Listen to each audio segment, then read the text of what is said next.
Hello everyone, Elohim here. I'm gonna talk here about initiations. My first warning here for you is I'm not an anthropologist, I am not a person graduate in College of Religion or History or Anthropology or things like that. I just practice stuff, I just do stuff. I am like those witches who do stuff and then the anthropologists are talking about what witches does. I'm probably one of them, or I will be one of them in like 200, 300 years when you all stop talking about the cool people and you don't have anybody else of who talk. Initiation. I'm bringing this topic for two reasons. The first one, this is a conversation that I just have recently, like a couple of times, literally past weeks. So I just have all of this information, all of these conversations with two different people in two different places in my mind. So I'm just like, I should make a video on this. The second reason is because I don't have never a topic in my YouTube channel or in any channel. Actually, I studied marketing in the college, and one thing that I always advise to clients is try to have three things in your um, background and timeline of what do you go to talk, and all your content is based on that, in those three topics related between them. But I don't do that because it's not my thing. I like my soup, soup salad sandwich, all blended with a lot of stuff because it's very me. Uh, so that's the warning. I hope you understand it. I just start from the practice. I lack of the deep knowledge, the linguistic stuff, as you noted. Um, my friend asked me past week, oh yeah, she did ask me, we were having a conversation and they said, well, the approach on this is this one. And she said, oh, well, yeah, you are initiated on that, that's your perspective. And I say, yeah, it's true. I mean, when you are not initiated in something, obviously your perception on something is like, can be wider. And the second conversation I had was this person comes to me talking me. I know that this person have a very nice tattoo with some moons, and I say, "Oh, this is a very nice tattoo." And um, this person says to me, "Yeah, I am Wiccan and stuff." And I was like, "Okay." I was in my daily job, so it's not like I'm gonna be there. Oh, I'm an author. No, it's not the place. So we were just talking and was explaining to me certain things, and I just make some questions like, "Oh, you need to initiate it on this, on that, and are you like in a coven? Did you practice this?" And I like when someone says to me, "Well, I learn more from the practice than from the books because I relate with that so much because I learn more with someone there teaching me stuff than when people is like, you need to read this book." I read books. I read a lot of books, and I read really fast. And if it's a book that I really like, I just read it like for second time. Uh, but I learn more when the person is next to me because that has been my whole system all my life. So when we talk about initiations, I don't want to go deeper in what it is, what it means, from where comes the word, and all of that crap because really we don't care about that. I don't care about that. You should, maybe. If you want that information, it's probably out there in some books. Look for that. Probably, I don't know, be lazy and look for Wikipedia like a lot of people do. When this person asked me, my friend, uh, you take this initiation, what exactly what makes the difference when you are initiated being a witch? Because my friend, she is a witch, but she has not been initiated. All these videos from my personal perspective. That means that if you drop in the comments, being a witch means I don't really fucking care. Because this video is my perspective. The thing about the Western perspective is that the Western perspective is very influenced by this blue book, witchcraft, something, Raymond Bookland, yada yada. And a lot of people have advised me and ordered me a couple of times to read the book, and all the times I say no, because when you read a book, it's because you are interested in the topic. If you are interested in learn about Catholicism, you read the Bible. You can buy, I don't know, Catholicism for Dummies probably exists, or you can go to the source and read the Bible. Is what I would advise you in that scenario. If you want to learn about witchcraft from a Western, a bit more entitled, probably not very well curated, uh, male, dualist, British, white, dated perspective, I would say look for that book. But because I am a Latino, also I am immigrant, also I am gay, also I was initiated in my Afro-Caribbean traditions before to come to the United States, I don't feel like I need to validate my craft based on the core and beliefs and investigations or research from a British white, probably is straight, I'm not sure, man who were making a research about the cults in Western Europe 100 years ago. We're more busy trying to understand from another country books and classes and courses about what my community, the indigenous people, were doing in their own place, what my grandpa, Turkish, was doing in his place because he travels a lot, what my grandma was doing. Trying to understand these kind of things from a Western perspective feels, and I put this example to a friend of mine time ago when we were talking actually about the same. He said, well, but you need to understand, yada yada, it's not because we are racist, yada yada yada, because here in the United States everything turned in a racial conversation. And he said, I don't know why you and your people are always talking about representation. You are represented everywhere. And I was like, we were just literally an hour ago in the subway, and we're a lot of folks that don't look like you, who are very wide blue eyes, and you are a little uncomfortable and you are like very close to me because you feel uncomfortable because you don't feel represented in the place. You think that something can pass to you, or you just don't feel comfortable like to talk because people will see you like fancy. What are you doing here? This is not your place. Welcome to our world. Most of the people feels in that way. That's why every time that we have a black hero, a black character in a film, a black author winning a prize, we celebrate and make so much noise. It's because, wow, someone like us is being celebrated, and then very racist people who don't admit they are racist are like, oh, but you're represented everywhere. No, we not, and you're an ignorant. You're welcome. But when you talk this Western approach of initiations, this approach is most of the times, you need to be initiated to be a witch, which is okay.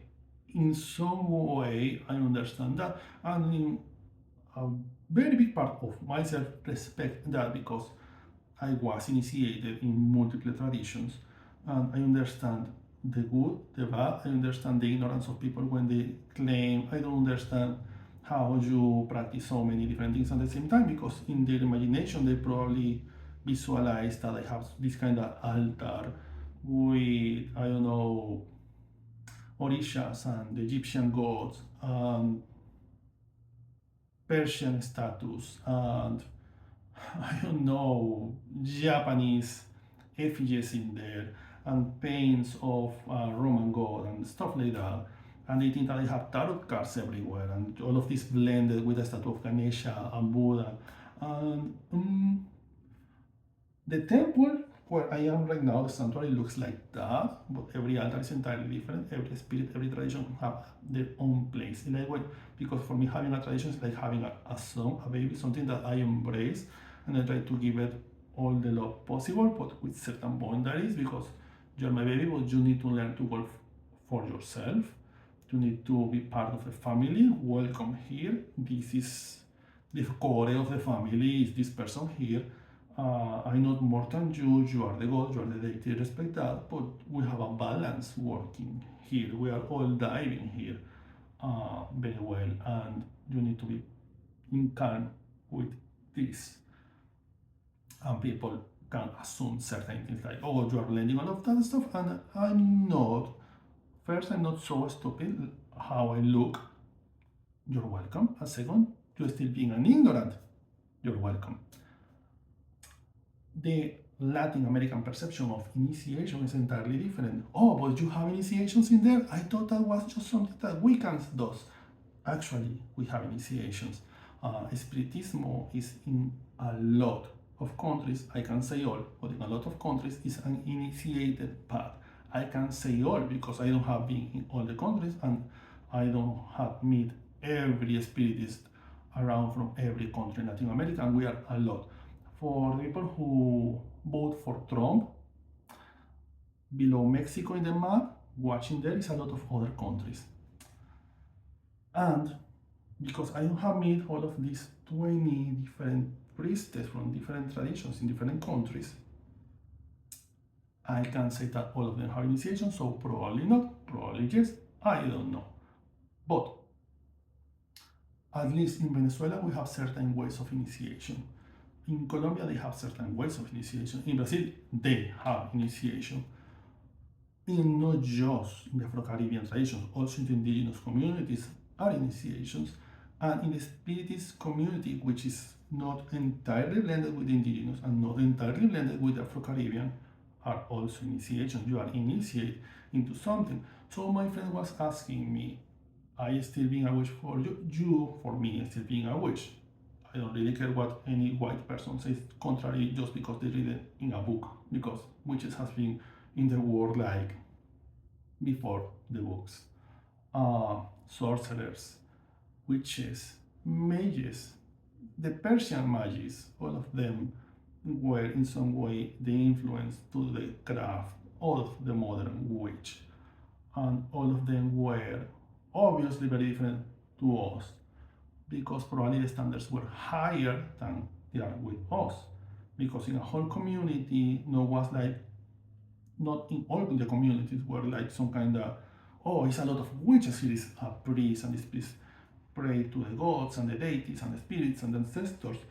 And then through history, this kind of knowledge and wisdom just go free, running free to the community, and they're starting to learn, oh, the priest was doing this with this earth, and the priestess was doing this during the full moon. They did this during that ritual, so this is for love, this is for healing, and we start crafting spells and rituals based on a higher, different practice made from the priest with the help of the gods and the deities.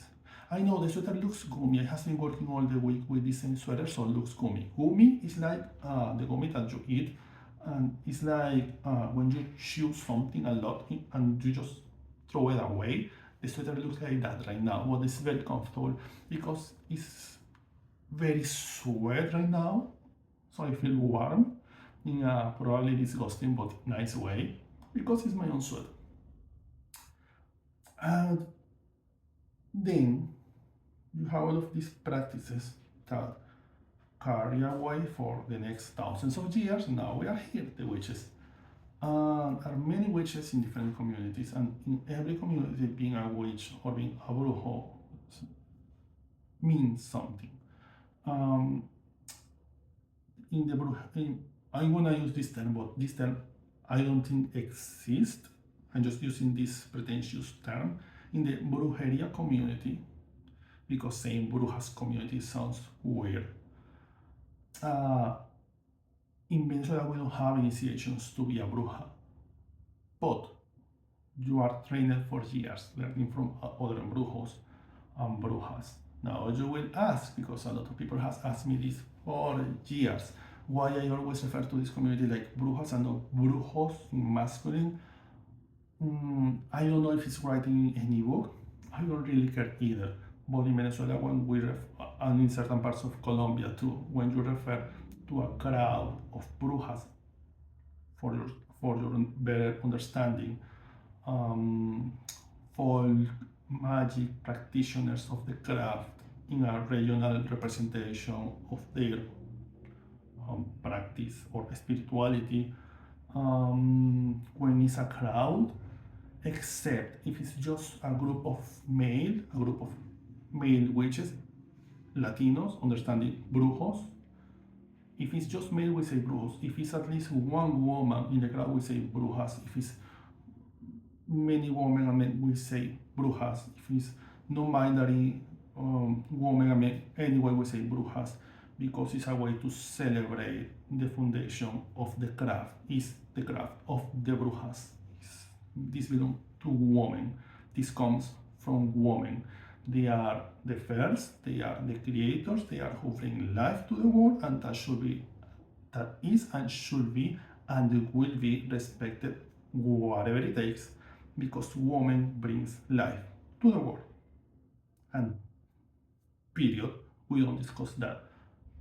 If you have a crowd of people in any country of Latin America and they are Spanish speakers and they are folk practitioners of magic and spirituality identify like brujos and brujas, but this crowd is just made by male, we say, oh, it's a crowd of brujos, it's just men. When you say a crowd of brujas, it's men, it's women, it's non-binary, it's trans, it's everybody else.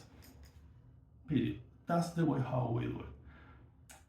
Coming back to initiations, my friend asked me what is the difference when you are initiated in a craft or not. Well, this is the thing.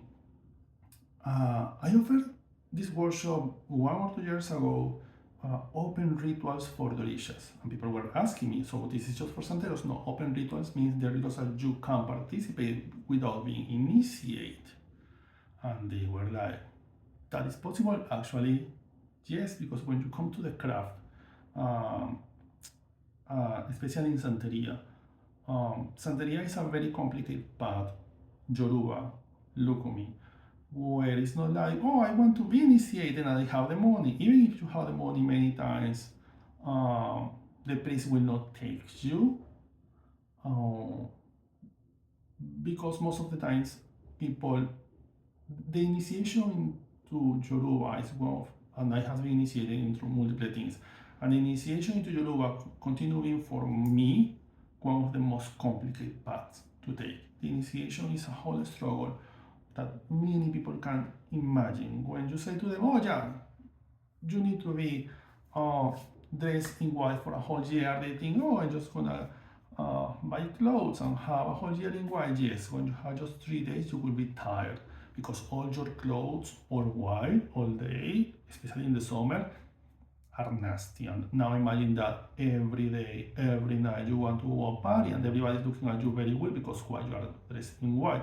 You go to college, dressed in white. You go to work, dressed in white. You go to eat your bread, you are in white. You go to the breakfast, you are in white. Your towel is white. Your pillows are white. Everything is white.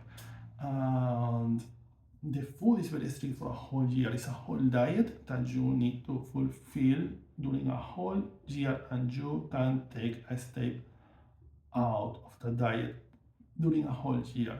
And you have your white hat with you. You can use the phone. Now I see that more practitioners, oh, I just was initiated. And I'm like, you have the phone in your hand, they let you do it. Wow. I know I'm a grandpa, but in my times, wow, that was like, if I just mentioned that I wanted to have the phone, probably my padrino will punch me in the face, because it's not, you are here to pray and venerate the ancestors and the orishas all day. It's a very complicated path. And that year is after the 7 days of initiation, which is entirely strict, complicated, difficult, tiring. It's a very complicated path that is not for everybody. So when it takes you in the initiation, it's because you are very ill, you are very sick, you have a very big struggle in your life, you are cursed in that aspect, that not like, oh, I think I'm cursed because my tarot reader told me. No, when you are like everything in your life is doing so badly, and then suddenly you fall sick and your dog is dying and people is throwing you out of house and you lost your job and your lover left you, and you continue being like, what is happening if I'm doing my best? And you consult with everybody, and everybody saying to you, you're doing your best, but you are locked everywhere. That's when the priest says you need to be initiated in this path, and this will free you of all of this stuff. And that happens. So it's a very complicated path where not everybody is initiated. Other traditions are less strict, but every tradition in which you are initiated is different. Now, coming back to the question of my friend, she asked me, which is the difference for you? Well, the difference is, for me, for Elohim, you are a witch. When you are doing spells, if you are a person that read your horoscope, uh, light your candles from time to time. You see the moon and you say, "Oh, here is the moon. I hope that you bring me this wish come to reality." You make one or two rituals a year. You carry with you certain crystals for protection. Um, you are a very witchy person. For me, you are a witch. You are not a witch. I will summon to make a ritual. You are not a witch with who I will celebrate the Sabbath. You are not a witch. I will ask for help if I'm doing a ritual for a client. You are not the witch with who I'm gonna share some secrets, but you still being a witch. Just with a certain level boundary in their life. I know you are not prepared for this, so I'm gonna keep you here. I know you're a witchy person, but the after initiation is different. But you continue being a witch for me under the whole witch umbrella. The thing is, when you are initiated, and this is probably the topic here, you don't feel like you need to continue carrying doing spells over and over and over when you are not, because I see this with people in my different traditions when they are initiated or not, and they take it seriously. Like when you are not initiated, you always feel like, oh, I need help with my love life, and you do it. You do the love spell, and I need help with this, and you make a this spell for work, and you this spell for that, and you make a divination session for something or anything. You are always like doing spells, crafting an amulet, creating a charm, conjuring something. You are always like doing something because you want your life going better, and that's totally understandable. Everybody wants that. It's a very valid option. Anyway, when you are initiated, you feel different. You feel like you don't need to carry with all of this stuff. Uh, I didn't have that experience because I was initiated very young. I did my first initiation very young because it was the thing of the family. So I never was in that like place. But I see it with like my sister who were initiated after I was an adult because they initiated me first because this country, I mean this world, is very misogynistic, and in most of these Afro-Caribbean traditions, if the man is not initiated first, the sisters can take the initiation. So they initiate me and they taught them at the moment I was very old, and then when I was very old, I could assist in the initiation, even when I am the youngest. So they were like very well prepared, some of them, they were like very well trained, some of them, and they were like in the best capacity to take the craft, half of them. And when arrives the moment to take the initiation, I was there to assist in the ritual as should be, because that's the religion. So all of this time, from me growing to being old, I see them, and in that moment I didn't catch it. But years later, I was like, oh, now I see the difference. Now that they are initiated, I see the difference. The two who are initiated and the two who are not initiated yet, these two continue like struggling with everything, doing this spell, doing that, doing this. But when you are inside of the circle, life hits different. You feel like more relaxed in some way. You see things happening like freely, like, oh, I was like ready to wish for that just happens. And I was, I was working so hard on this spell, and this just happens. The other day I was exactly thinking on this that you are telling me now. This is a very good chance that I want to take. It's like you feel like things are coming to you because you have your orisha, you have your ghosts, your deities, your spirits. Everybody is there, like working with you, even in moments that you don't know that you're working. You are like, oh, I'm gonna just write down this, and days later, oh, that article that you wrote that will be here in this magazine. Oh, okay, thank you. Without contacting practically anyone, it's like all the paths are opening because the gods they want the best for you, the goddess they want the best for you, goddesses want the best for you, the orishas they want the best for you, and you are having like this insanely impossible to describe divine inspiration inside of you telling you do this, do that. Sometimes you have the feeling like I don't want to do anything today, I just want to lay in my bed and don't do literally anything. Maybe I am depressed. Maybe I'm just bored out. Maybe I'm just tired. I don't know.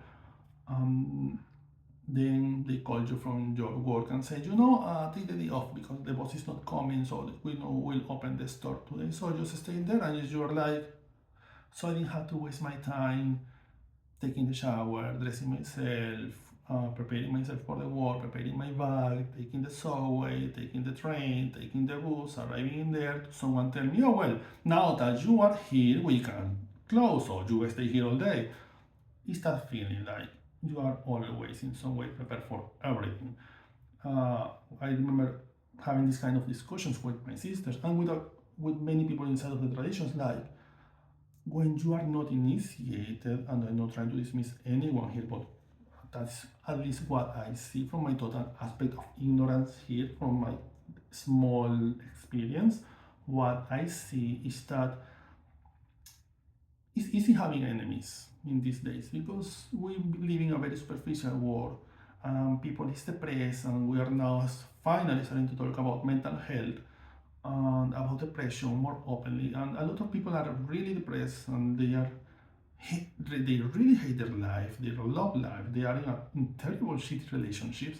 They are having terrible life. They are very unhappy in their own skin. They are very unhappy in their own home. They can't have the best home, the best job, a lot of money, but they hate their life, and they are struggling all the time, and they are like anxious and depressed and feeling badly, and they don't feel comfortable with their own bodies, and they feel like their life is being hard, so they just want to they see you like smiling or doing well with, I don't know, you just have like a plate of food in your home just for today, but you're happy, and they are like, you can't be happy because I'm not happy. That happens a lot, and people is very envious, and when that happens, people start turning into enemies, especially in the craft where it's a lot of gossip and the stuff happening. I remember my sisters were always catching all kind of enemies, like I need to do this spell, I need to do this, and this person in my work is throwing this curse on me, and because in Venezuela, brujeria and witchcraft are like super popular, and you see people like spending a lot of money and a lot of time doing rituals and doing stuff. And then I see my other sister, who was recently initiated, who was years before in that same situation, and I was like, oh, that is exactly how being initiated feels like. Now, in some way, if this thing will not be so serious and will not care tomorrow, I'm not gonna light a candle for that. My orishas will take care of that. That person can say, can person can talk, can person can do, but all of that reflects from me. I don't really go to do absolutely anything here. And I see like this sister who was always so problematic, always fighting with everybody, always having some kind of course, uh, crafting a lot of magic for protection. And I learned a lot in that process. Was a beautiful, divine, delicious process of learning because she was always casting something, and I was like, oh, let me see that. I learned a lot in that process. I have this because also my sisters, they are like, not because they are my sisters, but they are like very good looking women. uh, Two of them practically were models, and one of them almost go to be a miss, but she get pregnant. So they are like, for straight men, they are a delight to see. Every time that people see pictures of my sisters, they are like, they are here in the United States. No, they are not here. Um, Please stay away of me and my family.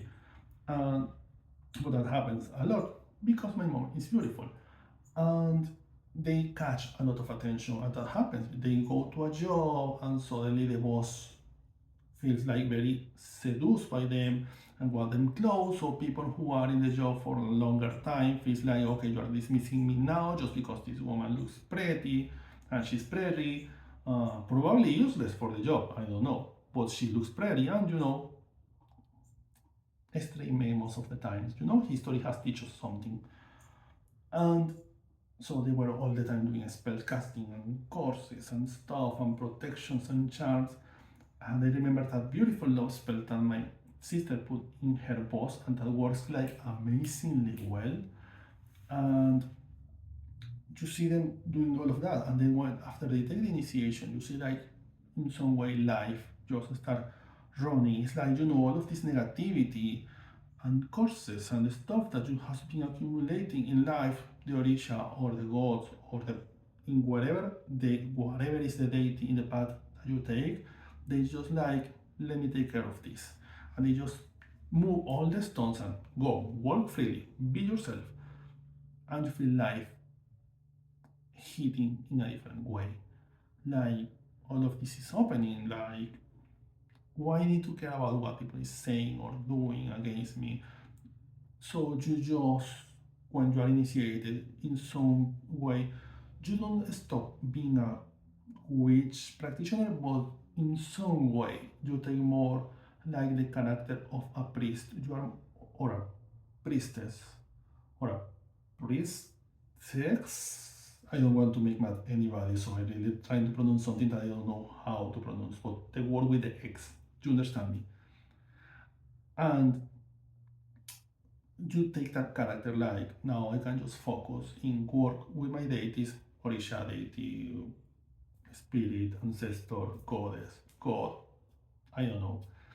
I can just focus in this divinity, in my work with the divinity, in continue ascending, learning, progressing, understanding, breaking the rules, moving the world, crafting stuff, learning more, and teaching other newest, youngest generations to make life easier for them, so they don't need to pass for all the struggles that they has.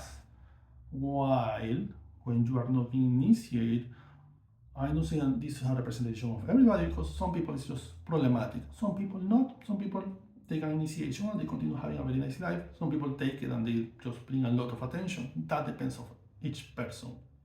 Each life is entirely different. But when you are not initiated, I think that feels like you are continuously trying to find support on something, like trying to catch a relation with a spirit, dealing with different spirits, dealing with stuff in there. And one of my topics that I always discuss with people is this one. Uh, I take my third initiation, that was in Yoruba, in 2000 something, 2005, 4. I started college in 2006. This was 2 years before, and this 2003. I did my initiation in 2003, and when I took that initiation, one of the persons who was my support during those 7 days of ritual, because it's 7 days of ritual, it's not like you go to job, you go to work, you go to your house, and you come back to the ritual, you do something. No, it's 7 days in the room that you are not working, you're not doing anything, you're not contacting with anybody for those 7 complete days inside of that little white room. And when I was there, this person who was next to me, which I mentioned so many times in so many videos, was Rosa. Rosa was, because she passed away some years ago, She was the mother of my padrino. My padrino was initiated very young. She never has the money to be initiated, but she was the tarot reader of the house. Uh, I'm not entirely sure, but I think that she comes, probably, I'm not entirely sure. But she mentioned it a couple of times, and she was this kind of arrogant character who need to make up stuff just to call attention. She was like that.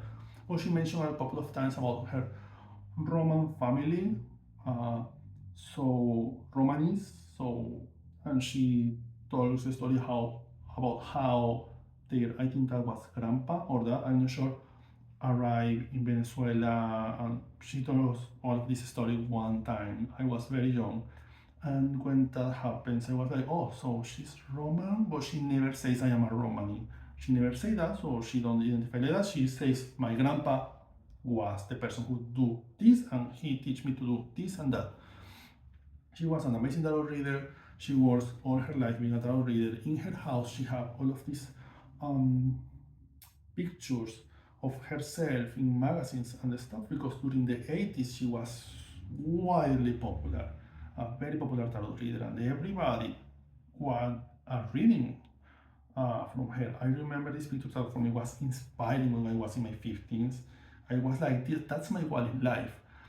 In this picture, she was super young, like in her late 20s, sitting down in a little table in front of her house with a cup of coffee, with a cigarette in the other hand. I don't smoke, but looks nice in the picture, with that beautiful black hair, very curly, reading tarot cards, and a whole line of people waiting for her. Like, I'm not exaggerating, like 18 persons in the picture, because she was wildly popular. And she always say, I built all of this house, that room, that bathroom, all of this, doing tarot readings. And then when I was in this house, I start building step by step the other floor and the other floor. And she had this marvelous 4 floors house with one room in each floor, which was very funny, and just one bathroom in the whole house. But she was making stuff a step at a time, and she literally made all of that with her own money, doing readings. She learned how to cast spells. She never called herself like a witch, a bruja. She was like, no, I just do readings, but if people come to ask me, I will advise to them, do this, do that, because these are the few spells that I know. But she was an amazing tarot reader. She was initiated in Yoruba when I was. I take my initiation. Her son was initiated. Her son was my padrino. She continued not being initiated. I take my initiation. She was initiated. We have marvelous talks these 7 days because I was taking my initiation in her home. And she talks with me about tarot, about astrology, about divination, a lot about spells. She asked me things, and she was like, if I bring my tarot cards, you can read me the tarot. And I was like, yes, please, because I'm turning crazy in this place.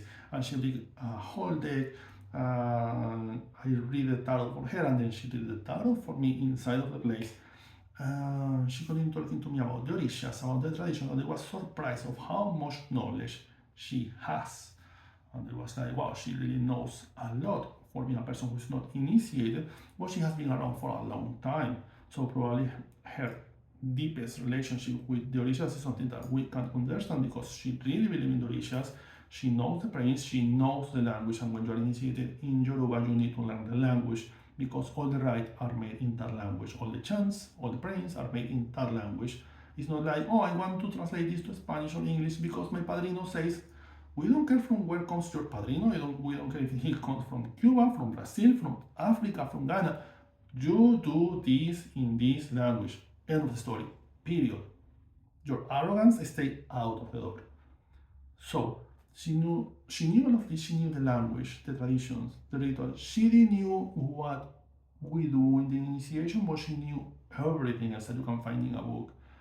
I mentioned to my mom, Jonathan Rosa knows a lot, and she was like, yeah, but she never has the money to take the initiation. When she have it, she initiate her son because he was very sick, like super, super sick. And 4 or 3 years, probably 4 years after my initiation, I have the honor to be part of her crowd when she was being initiated. Was beautiful. She was taking her initiation very old in life, and I was there being a participant. And when she take this marvelous step in her life, being initiated, I just have this feeling like, wow, this woman probably has been closer than the Orishas, than all of us in all our lives, because she has been in the present, and she has been like giving this space in her house all of this time for other people to be initiated without taking anything in change. Even when we offer money, she says, no, I don't need that. I have my house, I have my health, I am okay. She always offers this very big room in her house. Like, if you need to initiate someone, that's the room that is prepared for that. It's a one room in the house that actually have its own bathroom. It's a room literally built outside of the house that you need to walk out of the house because have a different door.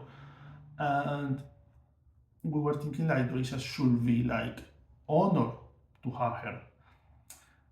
And like 6 or 7 years after that, she passed away, and my feeling has been all the time. And I have this conversation with my mom, which when it's about brujeria, she's my figure to follow. And I know not everybody have a witch in the house, so that makes me feel grateful to always have one with me in my life. Even now, just texting all the time. And I remember I was having this conversation with my mom all the time. Like, she was like, the definite, like the ultimate archetype of the witch. She knew everything. She never showed off or anything. She was so humble. She was so full of knowledge and practice. I have a couple of like very insanely weird, scary stories about her when I see her doing like psychic things, not moving stuff with her mind or crap like that, but doing amazing things that I'm not able to say publicly because I know people don't go to video, but I was like, wow. And in, that was things that happens in public a couple of times. And when you are in front of a person like that, you recognize like, initiation is not everything in the craft, because a lot of people is not gifted. Because I personally don't believe in gifted people. I believe that some people have extra or different talents.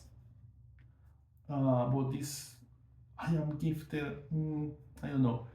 Um, I have been around too much time, so most of the times I know that just end being crap. It's like when people just come showing you, oh, I'm so humble, and like, you're just full of crap. Because if you are so humble, you don't need to tell me that like every day. If you are an elder, you don't need to tell me that you're an elder.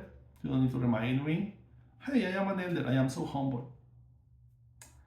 And she was like this epitome of the witch. She was like this bruja who knows everything, that everybody goes for advice, that when people goes to visit or for work with my padrino, like, I need that you do this magical work for me, or this other one, or this offering, many times was like, oh, but your mom is here, let me consult with her first. Sometimes I remember my padrino super mad, like, I was ready to take this big amount of money because he's that kind of person for these rituals that I was looking to for this person. But also he was like a very good spellcaster, like in money magic, thousand better than me. Throwing out enemies, I see that much better than me.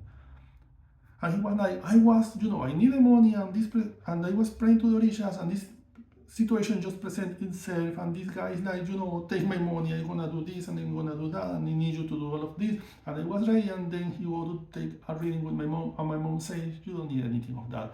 Just go to the river, just take a shower, just take these flowers, and I'm gonna give you from my bowl. Take these flowers and throw those flowers in the river and say to the Orisha, this is for you, yada, yada, yada, yada. And she give to him some very specific prayers and words to say, and he just make it. And my padrino was super mad in that moment.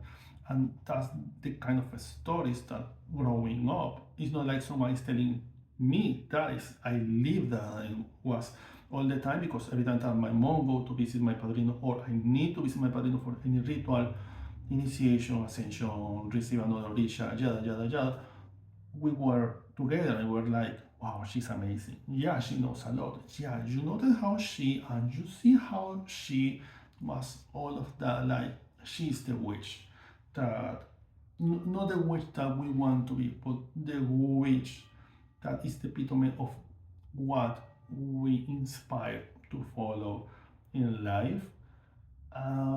She know what this character like. Look at me, I'm so. She know what's like that. She don't even look like a witch. She never dress in black. She know what's using stuff, rings, that kind of stuff. If she see me like right now, she will take out the necklace and the hat. Well, keep the hat for the initiation, but take out the necklace and the rings and bracelets and stuff, because she was like a very simple woman. But she was this powerful character that every time that comes inside of a room, you see her like, wow, she's a witch. You can feel that energy coming from her. And she wait to be very old, because when the doctor says to her that she was like, you are in a certain physical conditions, so you should starting to put everything in order. She says, okay, I want to take my initiation now. Because if I'm gonna pass away, I'm gonna pass away with my orishas next to me. And she did it. And we were very proud of her, because taking the initiation 7 days in a room is not easy, especially for a very elderly woman. And she take it very, very nice. And that has been always my epitome of reference. Like when people say to me, "Would you need initiation to be a witch?" Not really. I think that with a lot of practice, because what cares how many gifts do you have? Who cares if you descend from a very big lineage of witches? If you don't have training, if you don't have practice, if you don't really are there present to the stuff, you are not really learning anything. Oh yes, I am the son of a doctor. That don't make you a doctor. I take my first. This was very funny for me. I take my first initiation in Spiritism when I was like 6 or 7. I'm not really sure. My memory of that is like, I just remember like this, and this. And then years later, they told me, oh, that was the initiation. And then I see it in someone else when I was present in another ritual, and I was like, oh yeah, I did that. So cool. And they did that to me. Oh wow. I take the second one, and I take the third one. Very close to my third initiation, that was Spiritismo Candomblé Yoruba. When I was here, we were visiting my grandma, and a couple of times people told me, yeah, your grandma, the healer, he heals people, but the woman who lives in front is, I don't remember her name. She was an amazing healer, herbalist, like the proper curandera. Um, she and your grandma, they have a history working together with herbs and stuff. They was like, yeah, I knew those stories, were not interesting, but one day they were telling me like this story about, the first person who come to bring the craft. This is a topic that I discussed before in other video. The first person who bring the craft to the family, no was your grandma, no was your mom, was our uncle. And I was like, which uncle? The uncle of your grandma? The uncle of my mom? No, the uncle of my grandma was this person. And they tell me all the stories, and I was like, oh, so he was the first like brujo in the family. And they say, yes, he was the first brujo, and he was able to do this, and he was able to do that. This is the one picture that we have of him. And also this was his daughter, who was also a very well-known witch in the community. In a bruja here, in the community is the town, like 50 or 60 people in there. And they all knew that she was like the bruja who smoked tobacco, make cleansings, kill people using spells, yada yada yada. And I was like, oh, that's interesting. I didn't know anything of that before. That makes me feel like, oh, I descend from. No, that's crap. That was their story. So unfortunate that they didn't write anything that I could have in my hand. Like, oh, this was the spell that they did. I don't have anything of that except for a couple of notes for my grandma, nothing from them. So coming back to the topic, the initiation while I don't see that it's necessary to be a witch, uh, hits different when you are initiated at the same time because you feel like you are there, like connected with a certain kind of energy. Because one thing is this idealization of I want to go to the river and sit down in front of the river. Another very different thing is taking the bus, go to the river, take your shoes off, put your feet in the water, sitting down in there, and it's so much good and it's so much fun because your feet are in there, but at the same time it's very cold, it's relaxing, the sound is nice, but it's a lot of people and the sky looks amazing, but it's a lot of mosquitoes, it's the good, it's the bad, it's a lot of things in there happening that when you are just idealizing going to the river, you don't put in your head, you just, oh, I want to go to the river and see, the water running and enjoying this relaxing sound, and you forget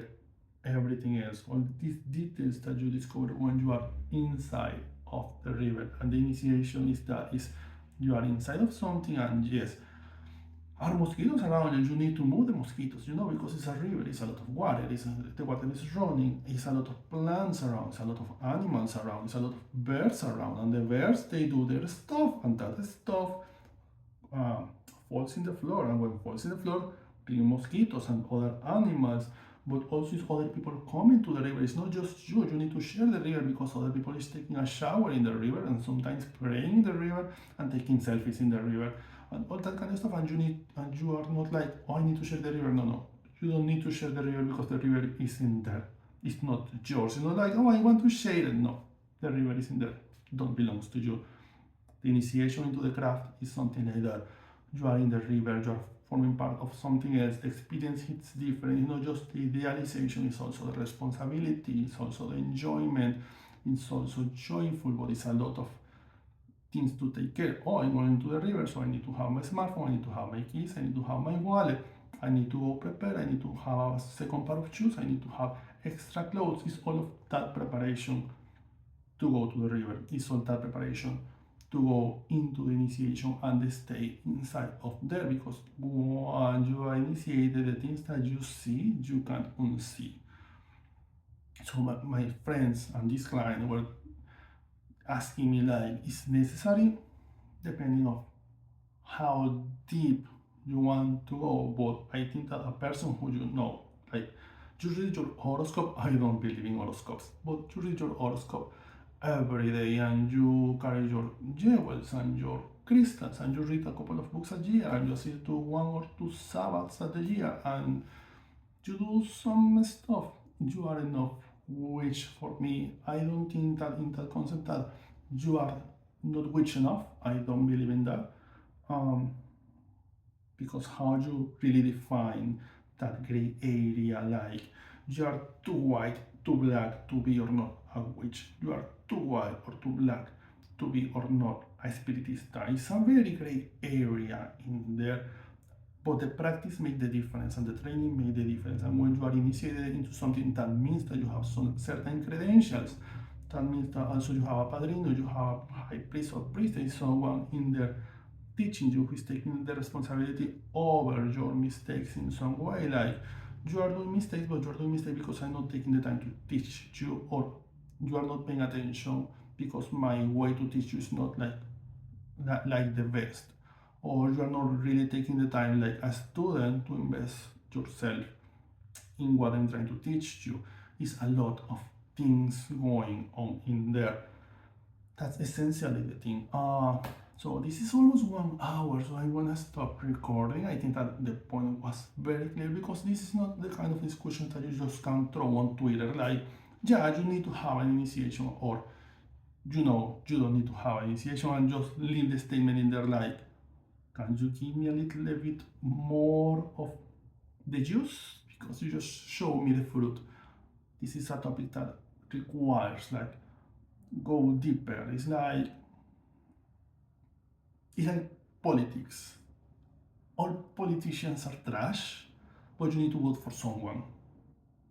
So you sit down and you see the good and the bad of each one, and it's a lot of discussion.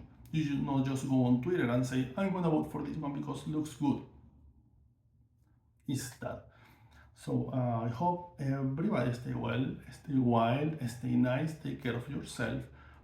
Be nice with yourself. Be nice with your own body because it's the one that you have. Enjoy your body. Be grateful with your body, with your mind, with your spirit, with your experience. Be nice and enjoy. We are very close to Hallows Eve, so happy, blessed Mary. I don't know Hallows Eve. I don't know what people say for this. If you see this video after that, happy, blessed, whatever season, Sabbath, equinox, solstice is coming to you. Stay well. Bye.